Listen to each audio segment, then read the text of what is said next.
परमपिता परमेश्वर, हम आपका हृदय से धन्यवाद करते हैं। आपने हम इंसानों को सिर्फ बनाया नहीं, आपने हमें बनाया भी, आप हमें संभाल भी रहे हैं और आपकी एक ही इच्छा है कि समस्त मानव जाति उस जीवित और सच्चे एकमात्र परमेश्वर को जाने और उसके इकलौते पुत्र प्रभु यीशु मसीह के द्वारा उन हमारी पहुंच आप तक हो, ताकि प्रभु हमारी जिंदगी को देखकर और हमारे आचार व्यवहार और चरित्र को देखकर लोग जाने कि वाकई में परमेश्वर मनुष्यों में निवास करता है और परमेश्वर मनुष्य से प्रेम भी करता है और परमेश्वर सामर्थ के काम और छुटकारे के काम भी करता है, ताकि प्रभु आपकी महिमा जैसी है वो प्रकट हो और सारा आदर सारी महिमा आपको मिले।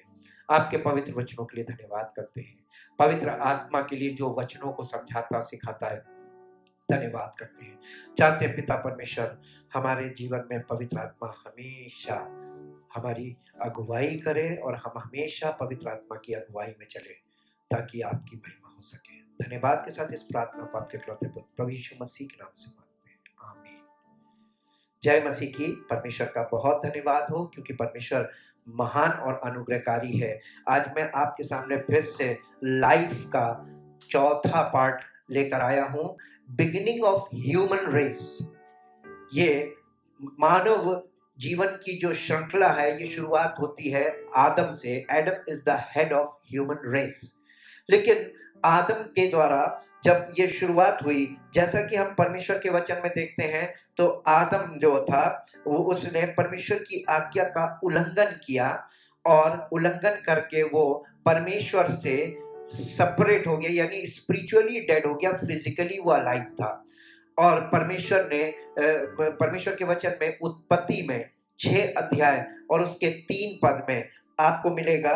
6 अध्याय के 3 पद में यहाँ इस प्रकार से लिखा हुआ है, तब यहोवा ने कहा, मेरा आत्मा मनुष्य से सदालो विवाद करता ना रहेगा, क्योंकि मनुष्य भी शरीर ही है, उसकी आयु 120 वर्ष की होगी। यानी परमेश्वर ने मनुष्य को यहाँ पर डिक्लेयर कर दिया, Adam and his race declared physical का मतलब होता है, अब हम फिजिकल लाइफ को थोड़ा सा अंडरस्टैंड करेंगे। परमेश्वर के वचन के अनुसार फिजिकल लाइफ की शुरुआत हुई आदम से और आज पूरी पृथ्वी मनुष्यों से भरी हुई है और ये सारे मानव जाति, समस्त मनुष्य, इनका स्टेटस क्या है? फिजिकल स्टेटस में है। फिजिकल स्टेटस की एक पहचान है। उत्पत्ति की पुस्तक उसके 6 अध्याय के 5 पद में परमेश्वर के वचन में स्टेटस ऑफ माइंड लिखा हुआ है अबाउट ह्यूमन फिजिकल रेस, यानी उस मनुष्य का जो शारीरिक मनुष्य है। यहोवा ने देखा कि मनुष्य की बुराई पृथ्वी पर बढ़ गई है और उनके मन के विचार में जो कुछ उत्पन्न होता है वो निरंतर बुरा ही होता है। आज समस्त मानव जाति के जीवन में, चाहे वो आपको देखने में कितना अच्छा लगता हो, चाहे वो बातचीत में कितना अच्छा हो, लेकिन उसके जीवन में एक बहुत भयानक समस्या है और ये सबके जीवन में है, और वो ये कि हमारे और आपके मन में जो विचार पैदा होते हैं वो निरंतर, पहली चीज निरंतर विचार पैदा होते हैं और दूसरी चीज निरंतर जो विचार पैदा होते हैं वो बुरे विचार होते हैं, क्योंकि वो फिजिकल विचार होते हैं और फिजिकल माइंड में फिजिकल विचार पैदा होने लगते हैं। और यहाँ से मानव जाति की जो दौड़ है वो शुरू हुई है, मानवता की दौड़ शुरू हुई है। इसके बाद 6ठे अध्याय में ही यहाँ पर परमेश्वर ने जब देखा कि मनुष्य की बुराई पृथ्वी पर बहुत बढ़ गई है, जब मनुष्य की बुराई पृथ्वी पर बढ़ी है, तब परमेश्वर का न्याय प्रकट हुआ है और परमेश्वर ने न्याय किया है मनुष्य के कि ताकि और जो अच्छे लोग हैं वो ये देखें कि परमेश्वर बुराई को बर्दाश्त नहीं करता और पसंद भी नहीं करता। तो God's punishment revealed through flood and the God's grace is also revealed through flood. यानी जो जल प्रलय था, जल प्रलय में 2 चीजें परमेश्वर ने प्रकट की। पहली चीज तो परमेश्वर का क्रोध प्रकट हुआ पनिशमेंट के द्वारा, और दूसरा परमेश्वर का अनुग्रह प्रकट हुआ। उसके प्रेम को दर्शाता है कि परमेश्वर ने सारी पृथ्वी पे सब लोगों को नष्ट नहीं किया, बल्कि परमेश्वर ने कुछ चीजों को, कुछ सारे जीव जंतुओं को, सारे और मनुष्य का एक परिवार जो परमेश्वर के सामने परमेश्वर को सही जान पड़ता था, उनके द्वारा सब चीजों को सुरक्षित किया ताकि परमेश्वर रिक्रिएट भी कर सके। और नूह के जल प्रलय के बाद नूह के द्वारा इस पृथ्वी पर फिर से रिक्रिएशन शुरू हुआ है। रिक्रिएशन को हम ज्यादा फोकस ना करके उत्पत्ति के 5 अध्याय के 3 पद पे फोकस करेंगे। यहाँ पर इस प्रकार से लिखा हुआ है, उत्पत्ति 5 अध्याय उसका 3 पद, और यहाँ पर लिखा हुआ है कि जब आदम 130 वर्ष का हुआ तब उसके द्वारा उसकी समानता में उस ही के स्वरूप के अनुसार एक पुत्र उत्पन्न हुआ और उसका नाम उसने शेत रखा। अब्राहम जब 130 वर्ष का हुआ तो उसके समानता में, उसके स्वरूप में जो पुत्र उत्पन्न हुआ उसका नाम शेत रखा। यहाँ पर आप फोकस करने वाली बात यह है कि आज हम और आप परमेश्वर के समान और स्वरूप में नहीं हैं, बल्कि हम आदम के समान और स्वरूप में हैं। We are in the image of Adam and in the likeness of Adam. तो हमारे अंदर, आदम के अंदर जो फॉल्ट था और आदम के अंदर जो समस्या पैदा हुई थी, वो समस्या डीएनए के थ्रू हम सब के अंदर पाई जाती है। तो we all are common in Adamic race. हम आदम की उस दौड़ में हम सब इस मामले में सब समान हैं, हम एक दूसरे से अलग नहीं हैं। उत्पत्ति की पुस्तक 6 अध्याय के 5 से 7 पद में देखेंगे। उत्पत्ति की पुस्तक 6 अध्याय और उसके 5 से 7 पद को पढ़ेंगे। यहोवा ने देखा कि मनुष्य की बुराई पृथ्वी पर बढ़ गई है और उनके मन के विचार में जो कुछ उत्पन्न होता है वो निरंतर बुरा ही होता है। और यहोवा पृथ्वी पर मनुष्य को बनाने से पछताया और वो मन में अति खेदित हुआ। तब यहोवा ने कहा, मैं मनुष्य को जिसकी मैंने सृष्टि की है पृथ्वी के ऊपर से मिटा दूंगा।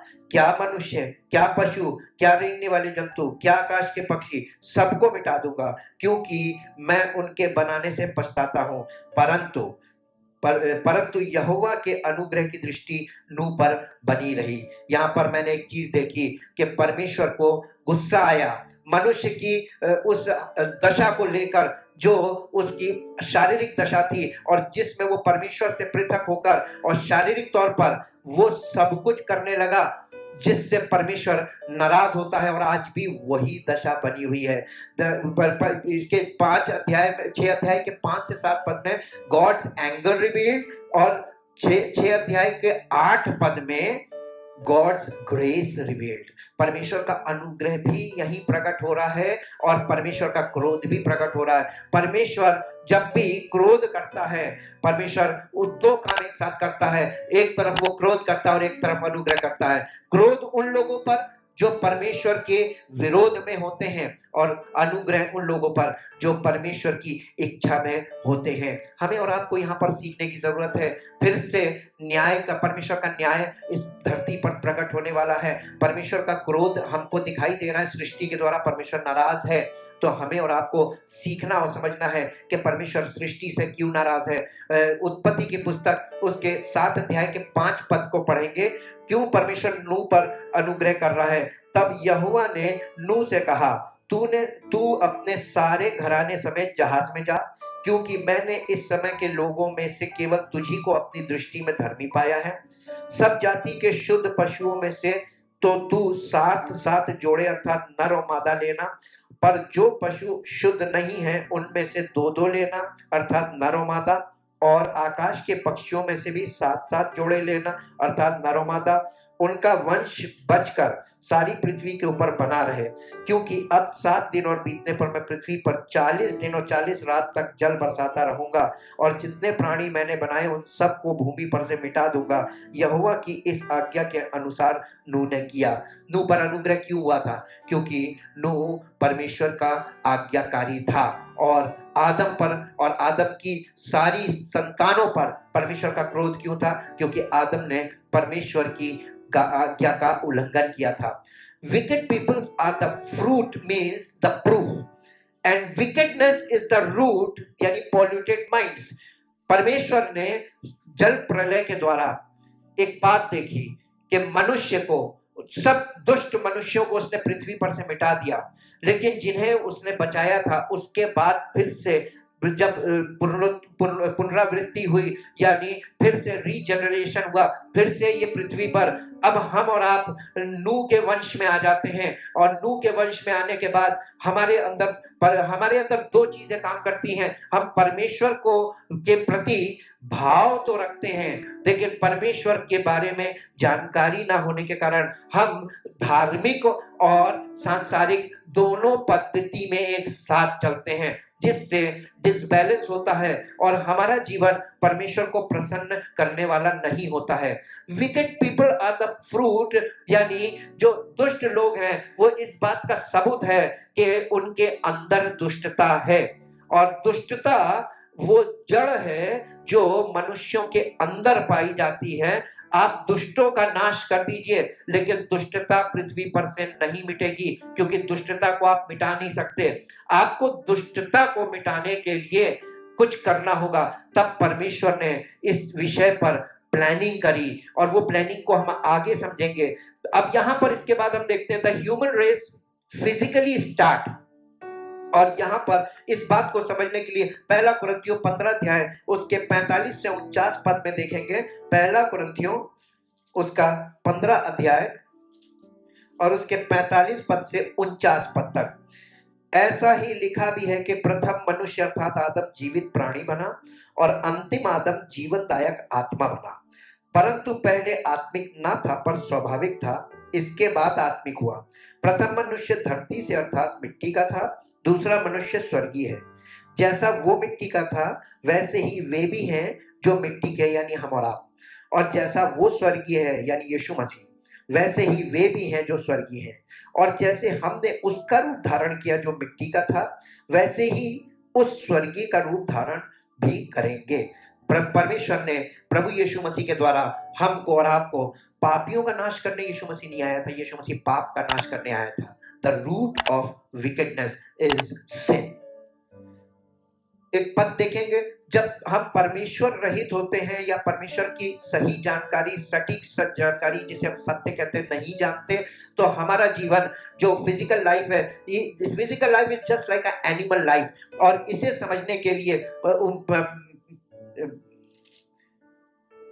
भजन संहिता और उसका 49 अध्याय 49 चैप्टर वर्स 20, और यहाँ पर इस प्रकार से लिखा हुआ है, दाऊद के भजन में इस प्रकार से लिखा हुआ है, मनुष्य चाहे प्रतिष्ठित भी हो, परंतु यदि वे समझ नहीं रखते तो वे पशुओं के समान है जो मर मिटते हैं। पशुओं के पास सोल होती है, स्पिरिट नहीं होती है।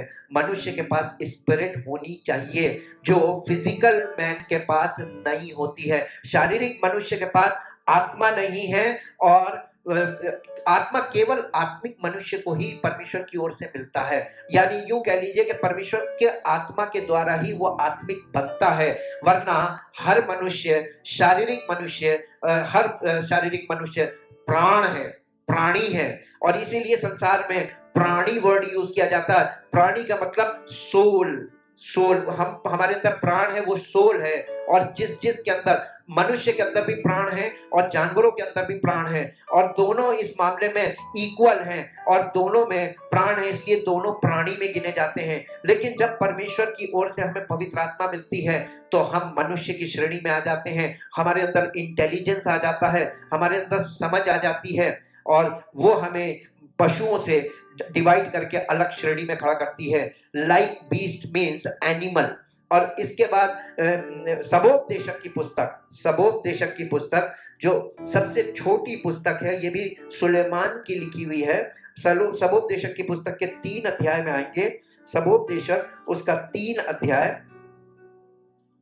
अध्याय और उसके 16 से 20 पद तक पढ़ेंगे। फिर मैंने संसार में क्या देखा कि न्याय के स्थान में दुष्टता होती है और धर्म के स्थान में भी दुष्टता होती है।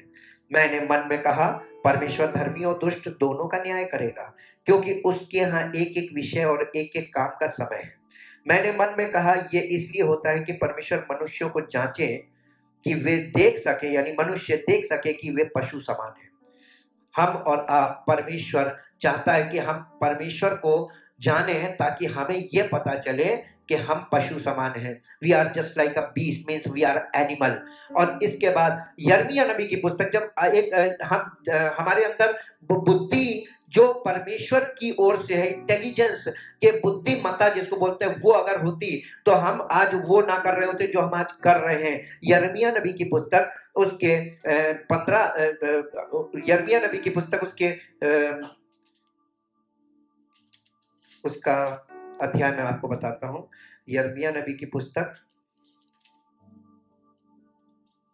उसका 10 अध्याय और उसके पहले पद से पढ़ेंगे, 10 अध्याय का पहले पद से 15 पद तक। इसमें हेडिंग है मूर्ति पूजा और सच्ची आराधना। यहोवा यूं कहता है, हे इस्राएल के घराने, जो वचन यहोवा तुमसे कहता है उसे सुनो। अन्य जातियों की चाल मत सीखो, ना उनके समान आकाश के चिन्हों से विस्मित हो, इसलिए कि अन्य जाति लोग उनसे विस्मित होते हैं, क्योंकि देशों के लोगों की रीतियां तो निकम्मी हैं। मूरत तो वन में से किसी की का काटा हुआ काठ है, जिसे कारीगर ने बसूले से बनाया है। लोग उसको सोने चांदी से सजाते और हथौड़े से कील ठोक ठोक कर दृढ़ करते हैं कि वो हिल डुल ना सके। वे ककड़ी के खेत में खड़े पुतले के समान हैं, पर वे बोल नहीं सकती। उन्हें उठाए फिरना पड़ता है, क्योंकि वे चल नहीं सकती। उनसे मत डरो, क्योंकि वे ना तो कुछ बुरा कर सकती हैं और ना कुछ भला। हे यहोवा, तेरे समान कोई नहीं है, तू महान है और तेरा नाम पराक्रम से बड़ा है। हे सब जातियों के राजा, तुझसे कौन न डरेगा, क्योंकि यह तेरे योग्य है। अन्य जातियों के सारे बुद्धिमानों में और उनके सारे राज्यों में तेरे समान कोई नहीं है, परंतु वे पशु सरीखे निरे मूर्ख हैं। मूर्तियों से क्या शिक्षा, वे तो काठ ही हैं। पत्थर बनाई हुई चांदी तर्शीश से लाई जाती है और उफास से सोना। वे कारीगर और सुनार के हाथों की कारीगरी हैं। उनके पहरावे नीले और बैंगनी रंग के वस्त्र हैं। उनमें जो कुछ है वो निपुण कारीगरों की कारीगरी ही है। परंतु यहोवा वास्तव में परमेश्वर है, जीवित परमेश्वर और सदा का राजा वही है। उसके प्रकोप से पृथ्वी कांपती है और जाति जाति के लोग उसके क्रोध को सह नहीं सकते। तुम उनसे ये कहना, ये देवता जिन्होंने आकाश और पृथ्वी को नहीं बनाया, वे पृथ्वी के ऊपर से आकाश के नीचे से नष्ट हो जाएंगे। उसी ने पृथ्वी को अपनी सामर्थ्य से बनाया, उसने जगत को अपनी बुद्धि से स्थिर किया और आकाश को अपनी प्रवीणता से तान दिया है। जब वो बोलता है तब आकाश में जल का बड़ा शब्द होता है और पृथ्वी की छोर से वो कोहरे को उठाता है। वो वर्षा के लिए बिजली चमकाता और अपने भंडार में से पवन चलाता है। सब मनुष्य पशु सरीखे ज्ञान रहित हैं।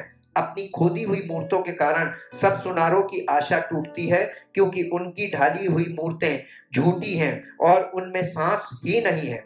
वे व्यर्थ और ठट्टे ही के योग्य हैं। जब उनके दंड का समय आएगा तब वे नष्ट हो जाएंगी। यहाँ पर परमेश्वर का आत्मा, मैं चाहता हूं कि आप परमेश्वर के इस वचन को खोलकर पढ़ें और समझें कि परमेश्वर का आत्मा आपसे क्या कहना चाह रहा है बुद्धिमत्ता के ऊपर। यहेजकेल की पुस्तक उसके 18 अध्याय के 4 पद को पढ़ेंगे। यहेजकेल की पुस्तक हमको परमेश्वर प्राणी के रूप में देख रहा है, प्राणी के हिसाब से हमें डील कर रहा है, और हम प्राण हैं और प्राणों में ही तो हमारे प्रॉब्लम है। परमेश्वर उसी समस्या का समाधान रूट कॉज पे काम करना चाहता है जो हमारे प्राणों में है। 18 अध्याय का यहेजकेल 18 अध्याय का 4 पद, देखो सबों के प्राण तो मेरे हैं, जैसे पिता का प्राण वैसे ही पुत्र का भी प्राण है, दोनों मेरे ही हैं, इसलिए जो प्राणी पाप करे वही मर जाएगा। अब आप ये बताइए, आप सब कुछ करिए लेकिन आपके अंदर पाप का बीज है और आप पाप का बीज के साथ जीवन व्यतीत कर रहे हैं, यानी आपके स्वभाव में पाप है, और उसके बाद आप कुछ भी कर लीजिए, आपका जो जीवन का अंत होगा उसको पाप का ही दंड आपको मिलेगा, आप उससे बच नहीं सकते। इसलिए परमेश्वर का आत्मा हमसे और आपसे बात करना चाहता है। इसी के यहेजकेल की पुस्तक के 18 अध्याय के 20 से 24 पद में देखेंगे। यहाँ पर इस प्रकार से लिखा हुआ, जो प्राणी पाप करे वही मरेगा। ना तो पुत्र पिता के अधर्म का भार उठाएगा और ना पिता पुत्र का। धर्मी को अपने ही धर्म का फल और दुष्ट को अपनी ही दुष्टता का फल मिलेगा। परंतु यदि दुष्ट जन अपने सब पापों से फिरकर मेरी सब विधियों का पालन करे और न्याय और धर्म के काम करे तो वो ना मरेगा वरन जीवित ही रहेगा। उसने जितने अपराध किए हो उनमें से किसी का स्मरण उसके विरुद्ध ना किया जाएगा। जो धर्म का काम उसने किया हो उसके कारण वो जीवित रहेगा। परंतु यहोवा की ये वाणी है, क्या मैं दुष्ट के मरने से कुछ भी प्रसन्न होता हूँ? क्या मैं इससे प्रसन्न नहीं होता कि वो अपने मार्ग से फिरकर जीवित रहे? परंतु जब धर्मी अपने धर्म से फिरकर टेढ़े काम वरन दुष्ट के सब घृणित कामों के अनुसार करने लगे तो क्या वो जीवित रहेगा? जितने धर्म के काम उसने किए हो उनमें से किसी का स्मरण ना किया जाएगा। जो विश्वासघात और पाप उसने किया उसी के कारण वो मर जाएगा। आप धर्म के जितने भी काम कर लीजिए, लेकिन अगर आपको आपके जीवन में पाप है तो आपके धर्म के काम वहां पर न्याय आसन के सामने काउंट नहीं किए जाएंगे और आप निपट जाएंगे और वहां पर आपको पता चलेगा कि अरे तो ये इस दशा से परमेश्वर हमें और आपको छुड़ाना चाहता है। और दूसरा पत्रस 2 अध्याय उसके 12 पद में परमेश्वर बहुत सच्चा न्यायी है और इसीलिए परमेश्वर न्याय करने से पहले हमको और आपको सब चीजों का समझ देता है कि पहले समझ लो न्याय आसन के सामने आने से पहले, ताकि बाद में ये ना कहना कि हमें मालूम नहीं था। दूसरा पत्रस 2 अध्याय उसके 12 पद में effect of without God life, यानी गॉडली लाइफ नहीं है, उसका इफेक्ट हमारे जीवन में क्या होता है। दूसरा पत्रस 2 अध्याय और उसका 12 पद पढ़ेंगे। यहाँ पर इस प्रकार से लिखा हुआ है, पर ये लोग निर्बुद्धि पशुओं ही के तुल्य हैं जो पकड़े जाने और नाश होने के लिए उत्पन्न हुए हैं और जिन बातों को जानते ही नहीं उनके विषय में दूसरों को बुरा भला कहते हैं, वे अपनी सड़ाहट में आप ही सड़ जाएंगे। परमेश्वर उन लोगों की बात कर रहा है, फिजिकल लोगों की, वो जिनके जो पाप से छूटे नहीं हैं और हर समय दूसरों पर दोष लगाने का काम करते हैं। इसीलिए रोमियो की पत्री उसके 5 अध्याय में 12 से 19 पद में परमेश्वर ने हमारे लिए इस बात को रखा। ये सुसमाचार से जुड़ी हुई बात है जो मैं अब आपके सामने पढ़ने जा रहा हूँ। रोमियो की पत्री 5 अध्याय और उसके पहले पद से 12 पद से 19 पद तक, 5 अध्याय 12 पद से, आदम द्वारा मृत्यु और मसीह द्वारा जीवन। इसलिए जैसा एक मनुष्य के द्वारा पाप जगत में आया और पाप के द्वारा मृत्यु आई और इस रीति से मृत्यु सब मनुष्यों में फैल गई क्योंकि सबने पाप किया। व्यवस्था के दिए जाने तक पाप जगत में तो था, परंतु जहां व्यवस्था नहीं वहां पाप गिना नहीं जाता। तो भी आदम से लेकर मूसा तक मृत्यु ने उन लोगों पर भी राज्य किया जिन्होंने उस आदम जो उस आने वाले का चिन्ह के अपराध के समान पाप ना किया। पर जैसी अपराध की दशा वैसी अनुग्रह के वरदान की नहीं, क्योंकि जब एक मनुष्य के अपराध से बहुत लोग मरे तो परमेश्वर का अनुग्रह और उसका दान जो एक मनुष्य के अर्थात प्रभु यीशु मसीह के द्वारा अनुग्रह से हुआ बहुत से लोगों पर अवश्य ही अधिकारी से हुआ। जैसा एक मनुष्य के पाप करने का फल हुआ वैसा ही दान की दशा नहीं, क्योंकि एक ही के कारण दंड की आज्ञा का फैसला हुआ, परंतु बहुत से अपराधों के कारण ऐसा वरदान उत्पन्न हुआ कि लोग धर्मी ठहरे। क्योंकि जब एक मनुष्य के अपराध के कारण मृत्यु ने उस एक ही के द्वारा राज्य किया, तो जो लोग अनुग्रह और धर्म रूपी वरदान बहुतायत से पाते हैं वे एक मनुष्य के अर्थात यीशु मसीह के द्वारा अवश्य ही अनंत जीवन में राज्य करेंगे। इसलिए जैसा एक अपराध सब मनुष्यों के लिए दंड की आज्ञा का कारण हुआ, वैसे ही एक धर्म का काम भी सब मनुष्यों के लिए जीवन के निमित्त धर्मी ठहराए जाने का कारण हुआ। क्योंकि जैसा एक मनुष्य की आज्ञा न मानने से बहुत लोग पापी ठहरे, वैसे ही एक मनुष्य के आज्ञा मानने से बहुत लोग धर्मी ठहरेंगे। ये परमेश्वर के वचन में यही तो सुसमाचार है। प्रभु यीशु मसीह हमें और आपको उस दशा से छुड़ाने आया जिसमें हम आदम की संतान के कारण फंसे हुए हैं, और वो आदम की कोई जाति नहीं थी, वो आदम सब जातियों को रिप्रेजेंट करता है। इसलिए समस्त मानव जाति के लिए प्रभु यीशु मसीह ने वो किया है, यानी परमेश्वर ने अपने पुत्र को सब लोगों के लिए, समस्त मानव के लिए बलिदान किया है और उनकी दशा से उनको छुड़ाने के लिए हमें सुसमाचार दिया है। लेकिन ये सुसमाचार आप विश्वास करेंगे तब आपके जीवन में कार्यकारी होगा। पहला कुरिन्थियों 15 अध्याय और उसका 21 और 22 पद पढ़ेंगे। पहला कुरिन्थियों 15 अध्याय और उसका 21 और 22 पद यहाँ पर इस प्रकार से लिखा हुआ है, क्योंकि जब मनुष्य के द्वारा मृत्यु आई तो मनुष्य ही के द्वारा मरे हुओं का पुनरुत्थान भी आया, और जैसे आदम में सब मरते हैं वैसे ही मसीह में सब जिलाए जाएंगे। ये हमारे और आपके लिए गुड न्यूज है, यही तो सुसमाचार है। प्रभु यीशु मसीह आपको वो जिंदगी देना चाहता है जो अभी तक आपके जीवन में शुरू ही नहीं हुई है, और जिसे आप जीवन समझ रहे हैं ये एनिमल लाइफ है, ये शारीरिक जीवन है, ये जानवर वाला जीवन है। और इसमें आपके पास हो सकता है फिजिकली आप बहुत समझदार हो, आप बहुत इंटेलिजेंट हो, लेकिन आप परमेश्वर को नहीं जानते और पहचानते तो अभी आप स्पिरिचुअली डेड हैं और आपको परमेश्वर के बारे में नहीं मालूम, आप परमेश्वर से संबंध नहीं बना सकते, आप अपने अपने आप को यानी संसार को परमेश्वरी दृष्टिकोण से नहीं देख सकते, और बहुत सी जिंदगी के कठिन सवालों को आप नहीं समझ सकते। कंक्लूजन की बात अब हम आपके सामने ये रखते हैं। इस पूरे मैटर में हमने जो कंक्लूजन पाया वो ये कि man is a social animal. जैसे हम लोगों को शुरू में बताया जाता है, मनुष्य एक सामाजिक प्राणी है। प्राणी का मतलब एनिमल, क्योंकि हम हमारे अंदर जब तक परमेश्वर का आत्मा नहीं होगा हम मनुष्य की श्रेणी में नहीं आ सकते।